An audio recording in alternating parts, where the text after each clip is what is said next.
Philip led you out of your life as wandering shepherds and fighting armies dressed in skins who had little success against the Illyrians, Triballi, and Thracians. He equipped you with cloaks, led you from the harsh mountains to the plains, and made you equal in battle to the neighboring barbarians. You no longer only trusted in the fortresses, but also in your own bravery and were able to hold your ground. He made you builders of cities and brought you good laws and customs. Alexander quickly took control by securing his succession by murdering Attalus and then moving with the Macedonian army to Boeotia.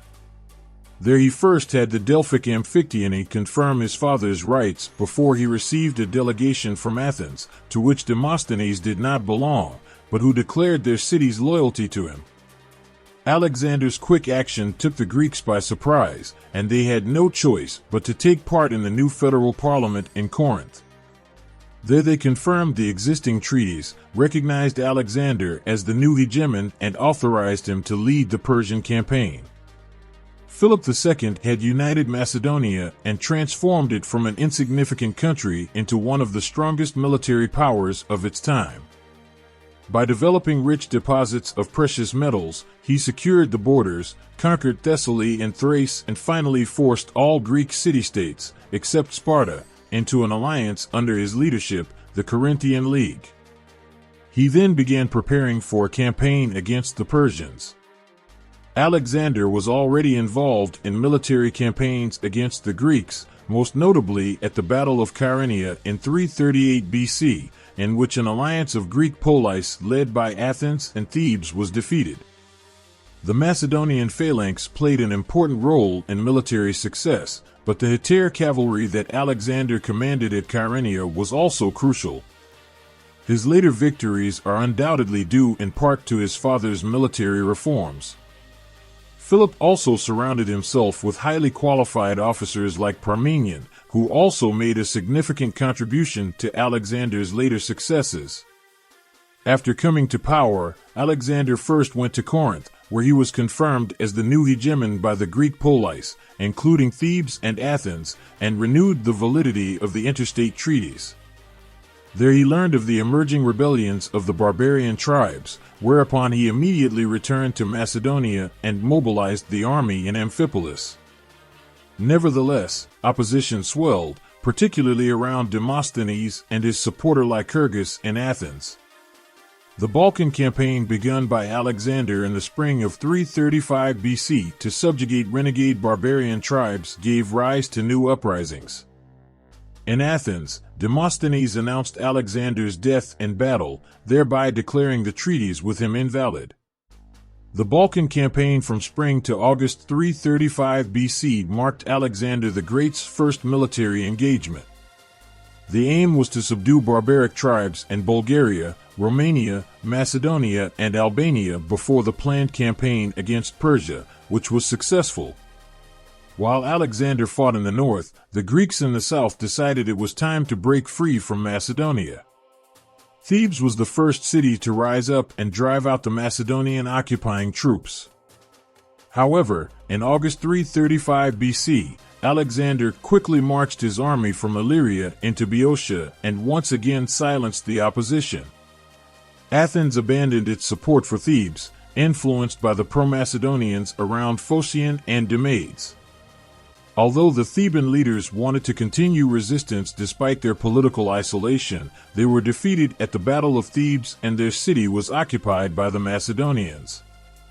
The fate of the ancient Greek city was left to the judgment of the Sanhedrin, which, on Alexander's instructions, ordered the destruction of the city for violating the common peace and enslaving its inhabitants. After the rebellion was suppressed and federal order was restored, Alexander withdrew to Macedonia to make the final preparations for the campaign to Asia. At Amphipolis in 334 BC he assembled his main force, which now also included a contingent of 7,000 infantry and 600 cavalry from the Hellenic League. For the venture in Asia, the maritime contribution of the Greeks was of great importance, since Macedonia itself did not have a significant fleet. The alliance provided a total of 160 ships for the army's passage across the Hellespont and the subsequent siege of Miletus, with Athens, the largest Greek naval power, only taking part with 20 ships. Since Alexander personally led the campaign, it was necessary to arrange an appropriate government in Macedonia and a representative in the hegemony. Both tasks were entrusted to Antipater, a longtime confidant of Philip II, who had already managed the state affairs of Macedonia on several occasions. He was given a force of approximately 12,000 infantry and 1,500 cavalry as military commander in Europe to maintain the necessary pressure on the Greek states. In 334 BC, Alexander turned his attention to the Persian Empire, which was at that time ruled by Darius III, from the house of Achaemenids. Alexander's father Philip had already made plans to attack the Persians, allegedly in revenge for the invasion of Greece around 150 years earlier. In reality, however, power-political reasons were more likely to have been the deciding factor. An army under Parmenion, one of the most capable Macedonian generals, had already advanced across the Hellespont into Asia, but was repelled by the Persians. In May 334 BC, Alexander crossed the Hellespont with an army of about 35,000 Macedonians and Greeks to intervene in the fighting, while about 12,000 Macedonians under Antipater secured Macedonia and Greece. The Battle of Granicus in May 334 BC saw the first direct confrontation with Persian forces led by a war council of satraps. The Persian general Memnon of Rhodes, a Greek, led 20,000 Greek mercenaries in Persian service, but his defensive tactics could not prevail in the war council. Due to an unfavorable positioning of the Persians, Alexander achieved a clear victory. Memnon was able to escape with part of the mercenaries, which enabled the liberation of the cities of Ionia, a stated motive for Alexander's campaign.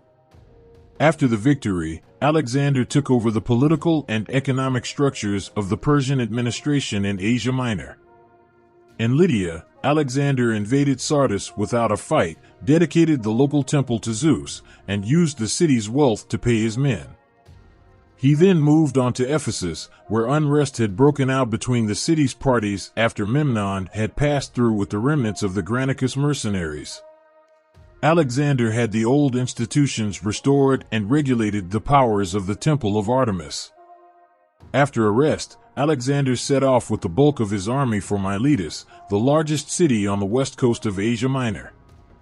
The satrap there did not surrender because he had been promised the arrival of a Persian relief fleet of 400 ships. Since Alexander had also heard about this fleet, he instructed Nicanor to block the entrance to the Bay of Miletus with 160 ships. He then succeeded in taking the siege of Miletus. In Tarsus, Alexander learned that Darius III finally took the threat seriously enough to lead an army from the Persian heartland to the west. Plutarch claimed that this Persian army had a strength of 600,000 men, a figure which is certainly greatly exaggerated. The respected ancient historian Carl Julius Balak estimated the actual number of Persians at a maximum of 100,000, while he estimated the strength of the Macedonian army at around 25,000 to 30,000 men.